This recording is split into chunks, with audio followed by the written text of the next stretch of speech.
This episode is brought to you by DWP, Design Worldwide Partnership.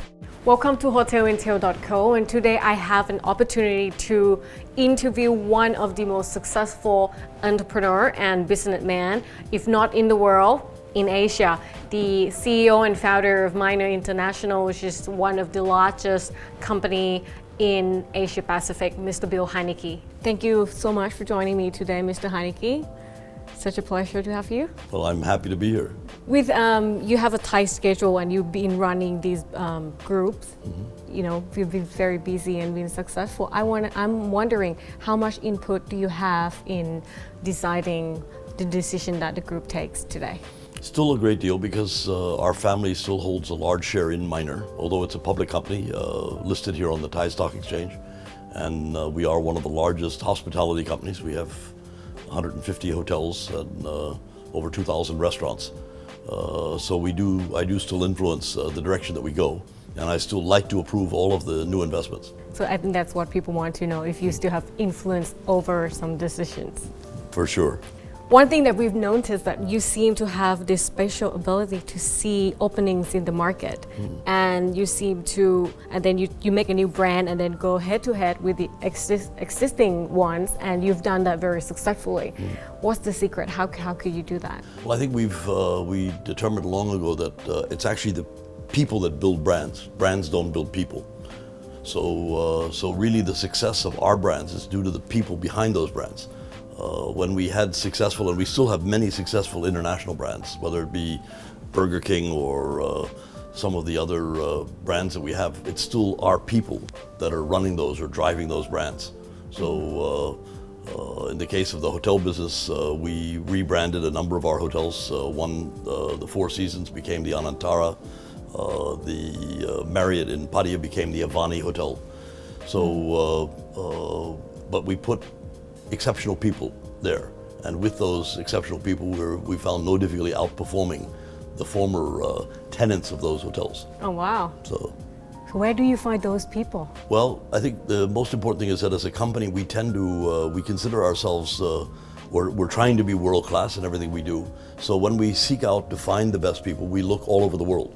So unlike many companies that restrict themselves to only recruiting Thai nationals or whatever, our view is that we will take any nationality of the world, anyone, because we want the very best people. And we have many exceptional Thai general managers, but we also have some exceptional international general managers, especially in many of our hotels abroad. So that's one of your secrets then?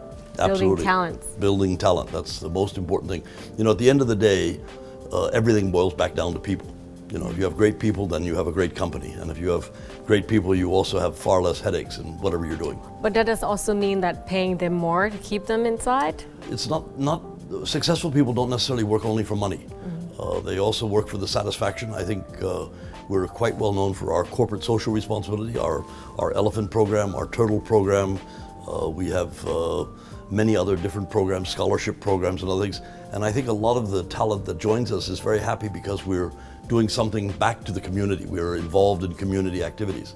So we believe that we should not only be profitable for ourselves and our shareholders, but we also have to give something back to society and to the communities that we work in.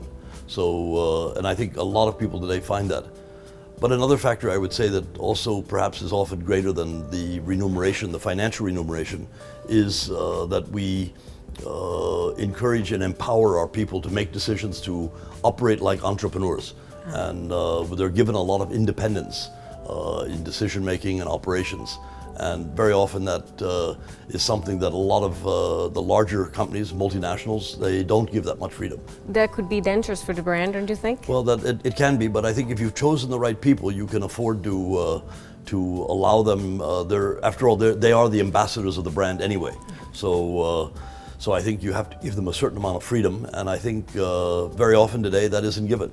You know, Anantara, we like to think, is a very indigenous brand. We're not a Thai brand. We're an international brand with a Thai influence. We came from Thailand, but when you go to the Maldives, and if you stay in an Anantara there, you'll see that it's very indigenous to the Maldives. Anantara Valley or Digu or Kihava in the Maldives is very indigenous and very Maldivian in every aspect. So when you wake up in the morning, you know exactly where you are. You're in the Maldives. And one of the things that I feel very strongly about is that you've got to be sensitive to local cultures, you've got to be sensitive to the locations where you are, and ensure that you can reward the guests by allowing them to wake up and know that they're in Abu Dhabi or Maldives or Thailand. Are your decisions based on picking the competitor to go against or entering a new market? Normally, I would say that it's neither. We really tend to go after opportunities because of the financial rewards that we see for our shareholders, and hopefully with the limited amount of risk. So we don't choose markets necessarily. We don't choose competitors. We choose opportunities where we see financial returns for our shareholders, because as a public company, that's what we're in business for. And I've just noticed that you have your brand everywhere except North America. What's the special reason? North America, I think, is a very competitive market. It's also a very expensive market. So we've been very slow to do that. We've just this year opened, or this month actually, I have to say, we opened the Anantara in the Algarve in Portugal, and we opened the first Avani in Lisbon.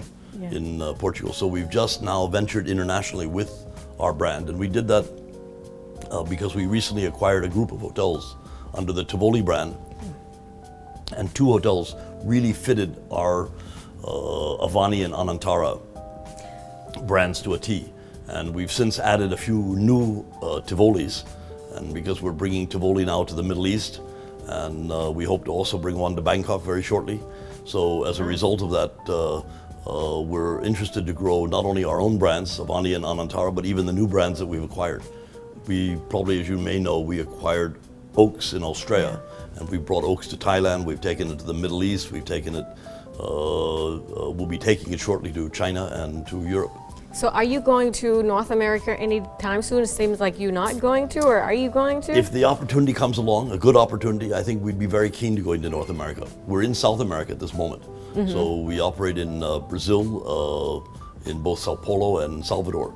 And we have 3 hotels right now in Brazil. And with everything that's happening and going on, all these business opportunities, do you still enjoy doing business as much as you did when you started it? Absolutely. I think the day that I lose my passion for the business is the day I should retire.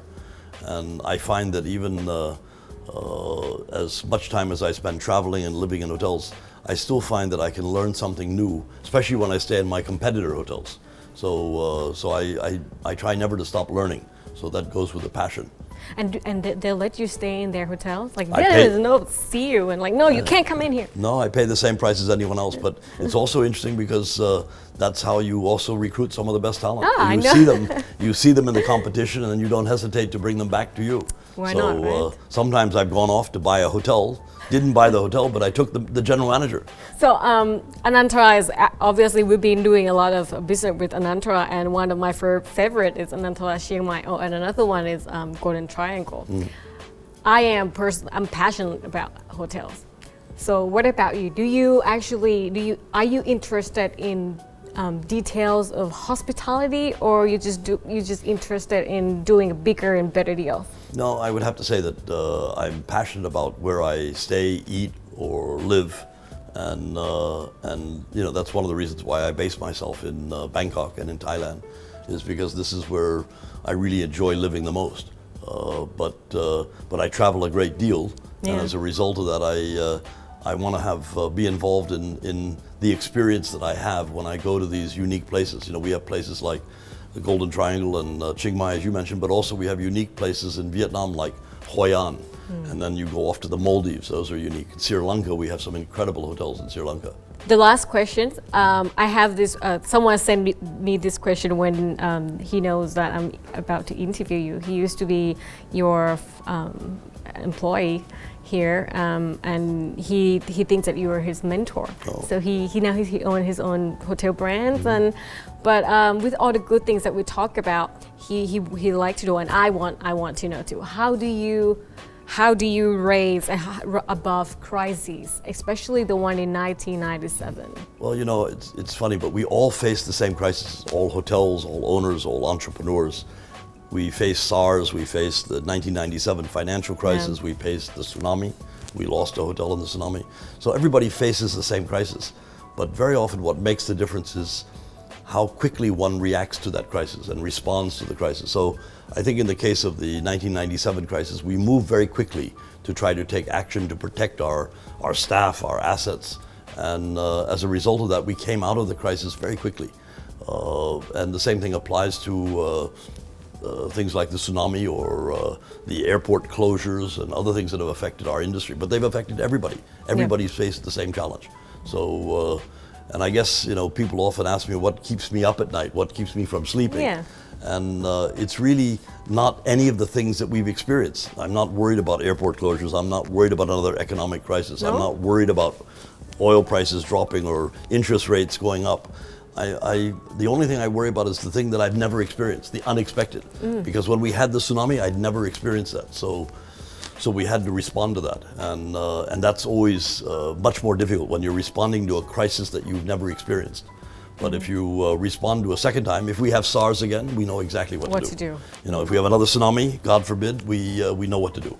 But what I wouldn't know what to do with is, if you have some crisis that we haven't experienced. We had our first real bombing in Thailand, a terrorist bombing that was very disrupting. Yeah. But we'd never faced that before in the city of Bangkok.